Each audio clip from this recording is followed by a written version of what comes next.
Hello, listeners. I'm Timstradamus, and it's Hump Day. A different Hump Day, though. The day before Thanksgiving. Dun, dun, dun. And with me, as always, is my talented and beautiful co-hostess, Voyse. Good morning, Timstradamus, and welcome all listeners to the day before Turkey Day. Timstradamus, would you like to hear a joke for Turkey Day? Yes. Did you hear the one about the rude turkey? No? It was jerky. For any new listeners, Voyse and I enjoy reading and talking about stories from the internet that are interesting, funny, and dramatic. Because of our love of stories, we've come together and created this channel to share with you those experiences. And hopefully give you some food for that. Well, Voyse, what have you created for me today? I have brewed for you my Cocoa Nib Delight tea. In it, I have cocoa nibs, rooibos tea leaves, fresh ginger, ground turmeric, and a splash of milk and honey. Oh, yeah. I think I remember this. It is one of my favorites to make for you. Yeah, it's really good. 5 out of 5. That's right. A delicious tea for the start of Thanksgiving. Well, while you go ahead and enjoy your morning cup of brew, why don't we go ahead and delve right into these stories? For any listeners wanting to follow along, all story links are in the description below. Am I the a-hole for not allowing my daughter to wear her late mother's wedding dress since she will not fit into it? My late wife was a very small person. When we got married, she was only 115 pounds, so her wedding dress size reflects that. She passed away 2 years ago, so she cannot attend our daughter's wedding that will be in 2025. Now, my daughter wants to wear the dress, and I told her it wouldn't be a good idea since she won't be able to squeeze into it. She told me she can just size it up, and I told her I would think about it. I looked into it, and they basically cut the dress up to size it up. I informed her no. She can't wear the dress since they would be cutting it up. This resulted in a huge argument about me gatekeeping my wife's things. And I told her no again and that she can wear some of her jewelry. She hung up. She clearly thinks I am a jerk and my sons are now on me to give up the dress. Am I the a-hole? Since it was asked twice, my wife always wanted to go dress shopping with our daughters. She loved her wedding dress, and I don't think she would be okay with it being cut up.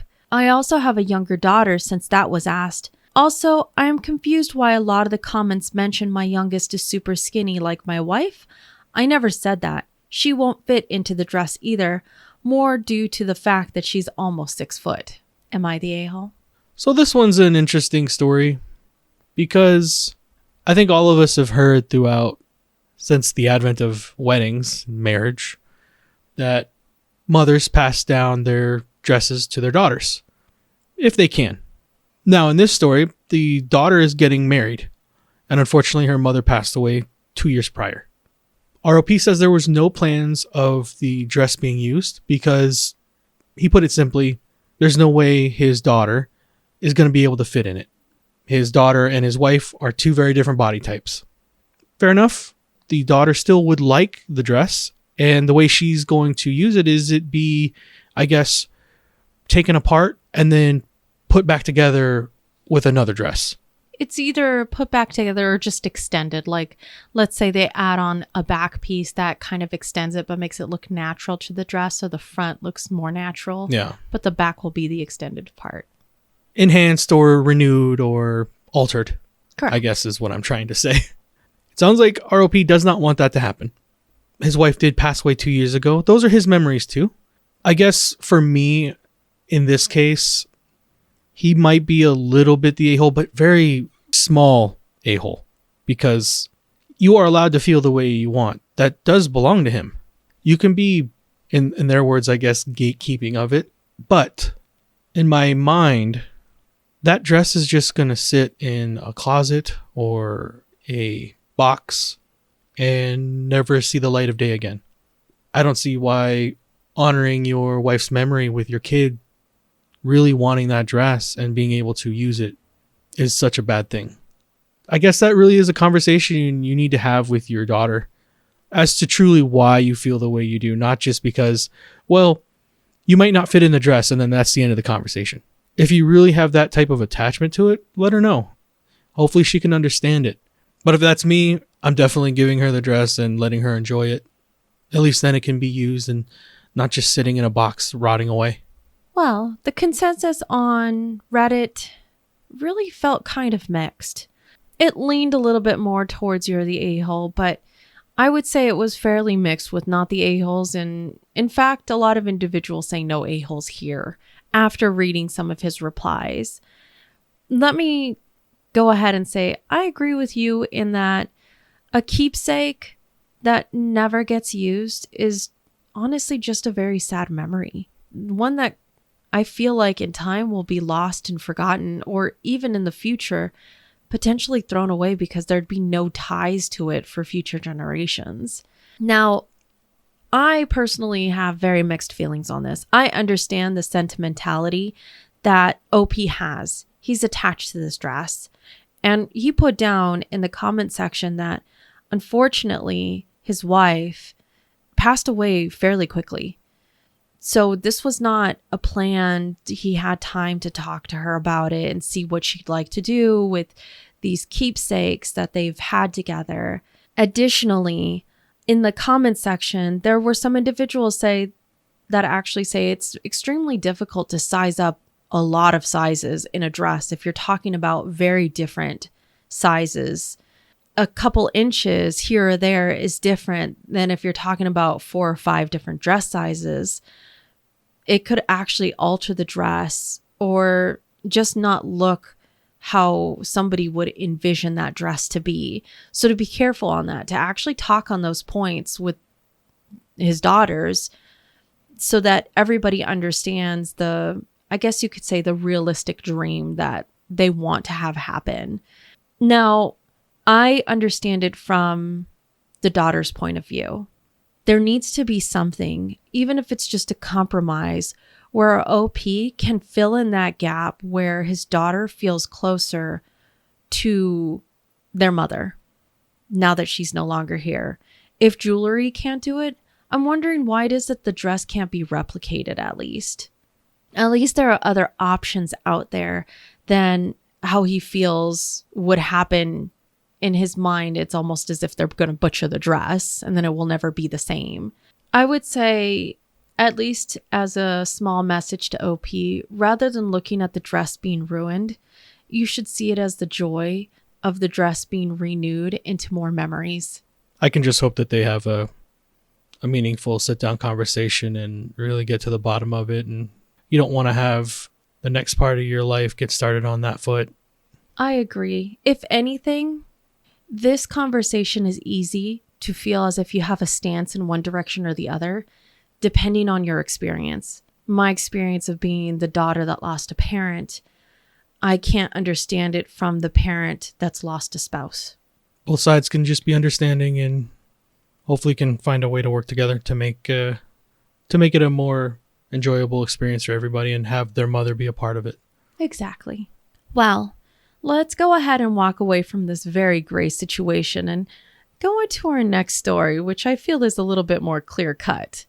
Am I the a-hole for getting my best friend fired to protect my child? I, 23 female, am a single mother to the most beautiful, amazing 6-month-old son that a parent could ask for.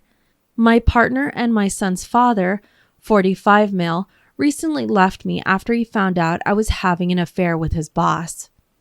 I am not proud of my actions, but I have taken a lot of time to grow and learn from my mistakes, and yet my husband is still fighting for full custody of my son.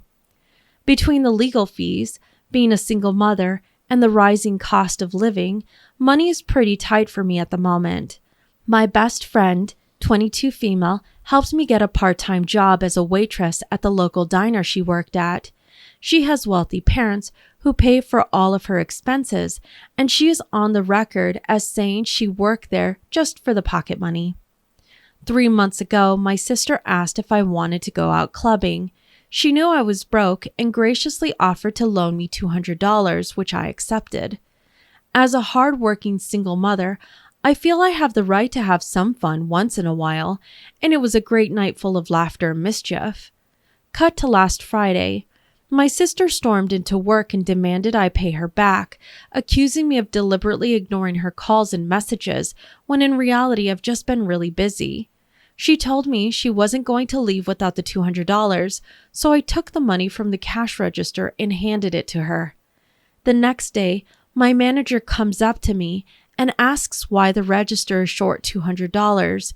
In a panic, I told her I saw my best friend take the money and put it in her pocket. He took her into the office and fired her instantly. I called up my best friend yesterday and asked if she wanted to go to the beach, to which she replied that we are done and to never contact her again. I feel really bad that I got her fired, but at the end of the day, if I lost my job, I would end up homeless and most likely lose custody of my son.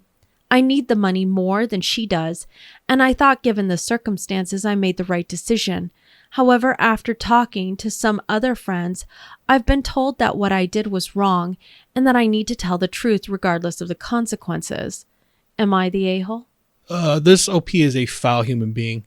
So I guess we'll just kind of cover these very quickly and then skip over them because they're very easy. The age gap is horrendous. I think we're talking about a 45-year-old, her husband, and then she's in her early 20s, right? 23. All right. That's pretty bad. And then she said she cheated with her husband's boss. Correct. Oof is probably the best way to sum up those two things in this story. So now we'll get on to really where this is the chef's kiss. She wants to go clubbing with her sister, I guess, and she loans her $200. Okay, that's great. And she does say it though. It's a loan. It sounds like her sister has waited, 3 months? Correct. To come collect? That's a pretty good amount of time to pay back $200 you borrowed. At least in little increments, but it sounds like our OP's ignoring those calls and texts. Yeah, there's kind of a recurring thing in this OP's life. Our OP's masterful plan to resolve this issue is to grab $200 out of the cash register at a store that she's working at and then give it to her sister. That is theft. What are you thinking at that point? I get that you're 23 and life isn't panning out the way you had envisioned. So far we have cheating, we have lying, and now theft. Yeah.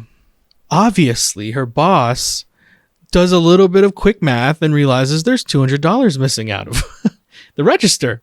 And so she tells her boss that her friend, I guess best friend at this point, stole $200 out of the register.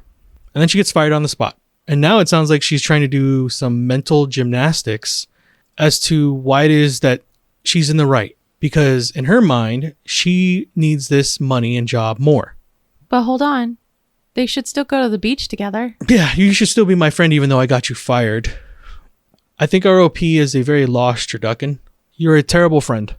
Well, the consensus on Reddit is that our OP is definitely the a-hole. In fact, let me go ahead and read to you another posting that she put on a different forum, which will kind of iron out more of her character. Oh. The title goes, "Why are flight attendants so mean?" I've been down on my luck lately, and after being made redundant a few days ago, my parents bought me and my 6-month-old son a plane ticket on American Airways back home as I could no longer afford my apartment. The line for Starbucks was long, and the lady at the gate kept calling my name over the airport speaker. I can get pretty grumpy without my daily caramel macchiato, so I went up to the desk and told them to wait as it won't be much longer. The lady got very rude and said if I don't board now, I won't be making the flight. So I collect my belongings and board the flight. When I walk through the plane door, the flight attendant tells me I'm the last to board. I notice an empty seat in business, so I sit down and make myself comfortable there. The flight attendant very rudely says I can't sit there and that I need to go to my original seat now as I am delaying the flight. I tell her I'm traveling as a single mother with a 6-month-old baby, and I need the extra space, and the seat is empty, so why does it matter to her? She says it's not up to debate and to move now, so I pass her my luggage and tell her she can bring it down to my seat as my hands are full. Consistent with the so far non-existent customer service I've received, she refuses. I tell her it'll take me a while to bring the luggage down and get my son settled, and because the flight is now delayed, the male flight attendant rolls his eyes and brings the luggage down for me. My whole experience on American Airways was shocking. I was really truly appalled by how they treat paying customers, especially single mothers traveling alone with small children. They made such a big deal about me delaying the flight by less than 3 minutes, and they never seem to care about delays when we are stuck sitting in the airport for 5 hours due to weather when there isn't a cloud in the sky. Why do flight attendants enjoy going on power trips and treating their customers so poorly? Is it because I'm young and pretty, or are they just not customer service-minded people? There's no way this is real. I hope not, but in my lifetime, I've encountered some individuals that sound so similar to this. That's true. And they are a pill, like a horse pill to swallow. Holy entitlement, Batman. I must say, this sort of really stamped in their character for me. This OP is an awful person. And I have to just say, I've said this before, I love children. Do not use your child as a reason to be entitled for anything. Entitlement is definitely a slow rot of the brain. I agree with that statement. Hopefully she learns some lessons along the way. I know she is young and she does have a child, but you really do need to bring it down a little bit. Life isn't always just about you. I definitely agree.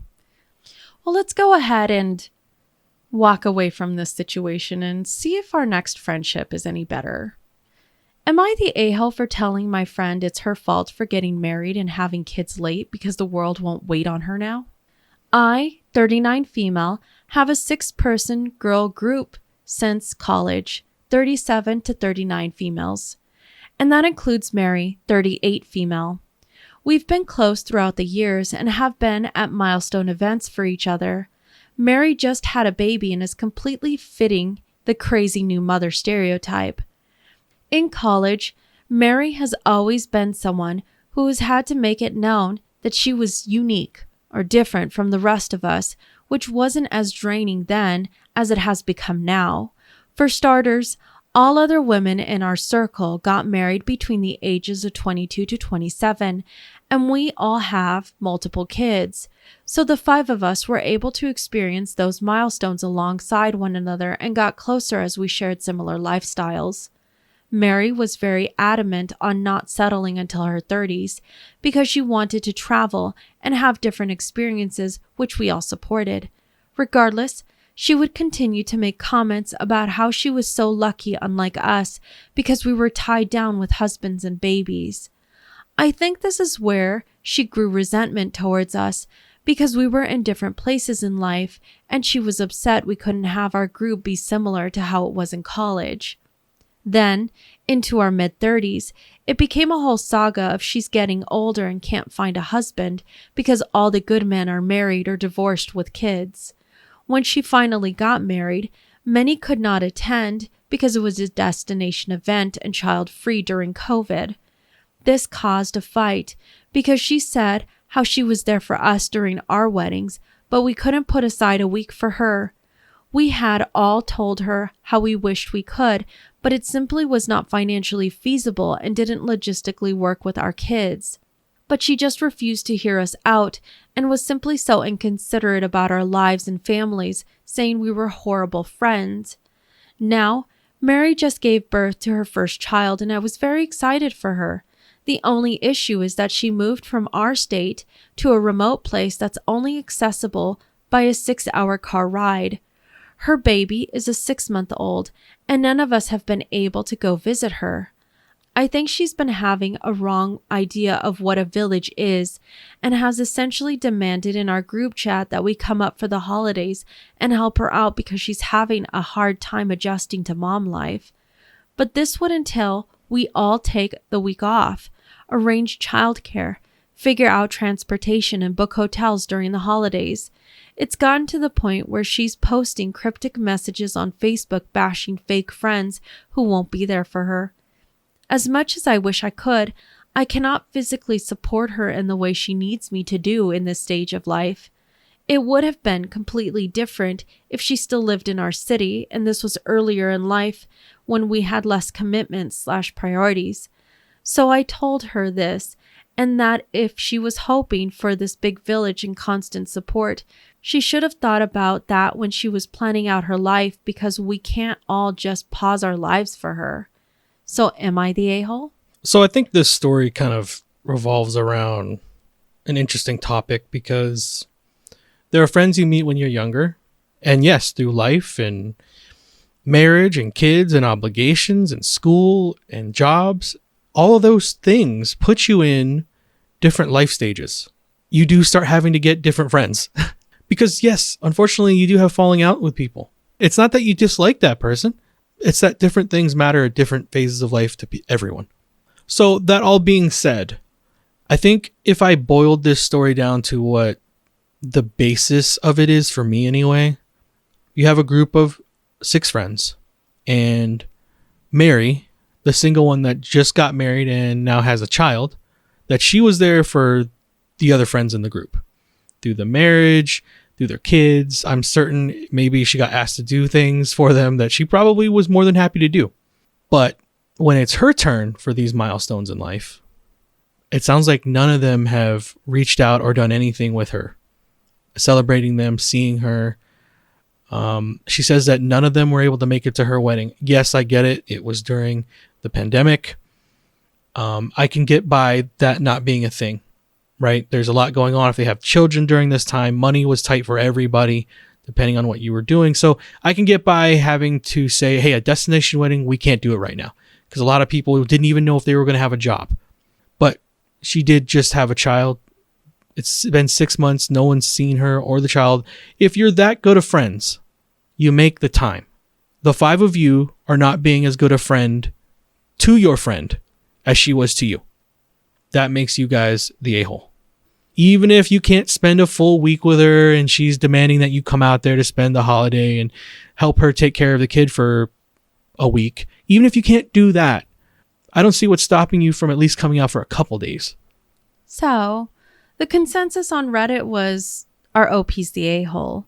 And I will admit, I was originally on the not the a-hole train for me, because I have been where things were tight money-wise, and asking too much when life was chaotic, it was just another thing that I just have to turn down and say I can't do. But there's a huge difference here, in my opinion. And it wasn't until Redditors brought it up and I was reading through it that it gave me a different perspective, which was, you're right, Timstradamus. Any type of help for her friend, anything at all, would be showing that they are good friends. But our OP hasn't done anything. In fact, commenters wanted to know, what things have you done for her? And what things has she done for you? How is it that this is a friendship that is any way fair between the two of you? Our OP never answered. And I think in this way, it showed what kind of person they were. And individuals actually put out their experiences on them being the single person and trying to be there for married friends that had kids and being the babysitter, and then realizing that they were just being used and feeling that way. Dealing with that is awful. Now, I have to say, I understand making the plans, the accommodations, and financially trying to deal with it. It's a headache. It's always going to be a headache. No matter what you do in life, things are going to be hard. I come back to my favorite thing to say, if there's a will, there's a way. Don't leave someone hanging and wondering why they're not getting the same attention and love that they gave you when you needed it.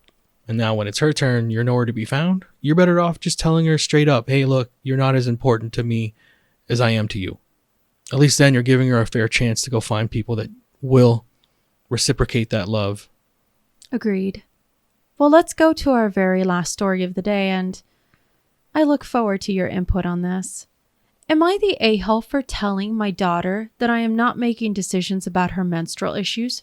I, 42 male, told my daughter, 13 female, to stop coming to me for approval to stay home from school because of menstrual issues. Her mom is right here in the house and eminently more qualified to decide if the issue is severe enough to warrant staying home. Today, I am working from home, And she came to me saying she has cramps and heavy flow and wants to stay home, but her mom said she needed to ask me. I told her that I am not qualified to make that call, and if her mom says she can stay home, she can stay home. My daughter thinks I am mad at her, and my wife thinks that I am trying to be uninvolved, which I suppose is technically true, but it's because I'm not qualified to be involved. I know my lane and am sticking to it. From my point of view, I don't have any personal experience with menstruation, so why am I the arbiter of what is severe enough to not go to school? Have a cold? I can opine. Have a flu? I can weigh in. Have a migraine, and I can put in my 2 cents. Have a heavy flow and cramps, and I am out of my depth. Go talk with the woman in your life who knows all about it, and I will defer to that judgment. So am I the a-hole for insisting I am not the right person to make decisions on menstrual cramps? Edited to add, this isn't a medical issue that needs an immediate run to the ER. We have taken her to the OBGYN and are fully aware of what is going on. She and her mom both just have heavy flow and bad cramps, or so they tell me. Mom goes to those appointments, not me, because what 13-year-old girl picks dad to accompany them for such an exam? The issue here is determining, are the cramps really that bad, or is this situation fellatus? From my point of view, the best person to make that call is her mom, because she knows what the cramps feel like better than I do. On that note as well, this isn't our daughter coming to me as the sole parent in the house at that moment. She had already talked to her mom, who was in the next room, and mom sent her to me. I sent her back to mom for the final call because mom knows these issues specifically, and I, having never had a period, don't. Edited to add 2. Since this is gaining a lot of traction, I want to make a top of the post edit and clarification since people clearly aren't reading to the bottom. 1. My daughter stayed home. 2. We have been to seek competent medical help and are aware of what is going on. 3. This isn't a periods are icky thing. It is your mom is better equipped to help you learn when you stick it out and when you don't thing. I want my wife helping her learn that threshold, not expect me to teach it. 4. When this discussion happened, her mom and I were in the house, and she already talked to her mom. I wasn't banishing her to a hole in the ground to figure out on her own. I was telling her her mom has the final say. Don't ask me to overrule or validate her decision. Am I the a-hole? So let's go into the very final story of our hump day. Because I'm going to answer this the way I think I would go about it. Because, look, we have a 16-year-old son. I don't have to walk in those shoes. I do. Yes. And through our many years together, I've gotten to see the debilitation of what a menstrual cycle can do to someone. And when Voyse says it gets bad, I just have to take her word for it and understand it gets bad. So the way I would go about this is, if we had a daughter and she was going through the same things, I would have to defer to you. Based off of what I know through you, I mean, you and I would have had that conversation. I would have understood at that point that if it's anywhere near what you clock in sometimes, when you say you need to have a day, you have a day. I would have no problems with giving our daughter that. You know, there's different ways of handling when kids call out of school now. She definitely could have gotten her assignments. There's so many ways to still stay connected even when you're not physically in school. I definitely would have just made sure that she was able to get in contact with all her teachers and plan accordingly. That's an easy way to go about this. So in my mind, I'm not in this situation, right? I can theoretically say that we would do these things, but at the end of the day, I might be beholden to deferring to your mother because she did and she does go through these things. I don't think there are a-holes in this story. I can understand that. Well, let me go into the consensus and then everything else. So our consensus on this issue really is split right down the middle. Not the a-hole, you're the a-hole. I will have to say this. I try to place myself in his shoes.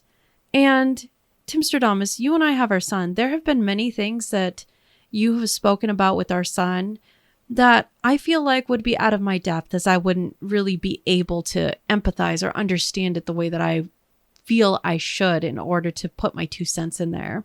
And that's where I kind of come back to. I would make sure that you and I would have talks concerning our daughter before menstrual even came into play.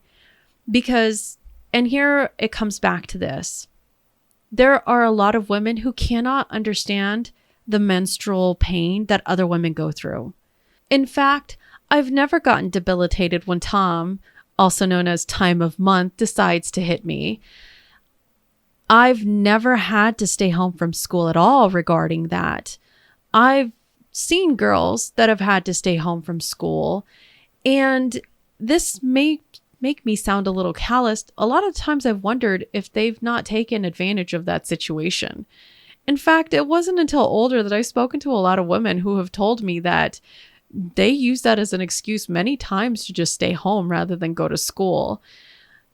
I wish I would have thought about that excuse. It would have been much better than saying that I had another stomach flu. Now, additionally, there are women that do experience boatloads of pain when their period does come. There are some that have ridiculously heavy flows that last well beyond the 5-day average.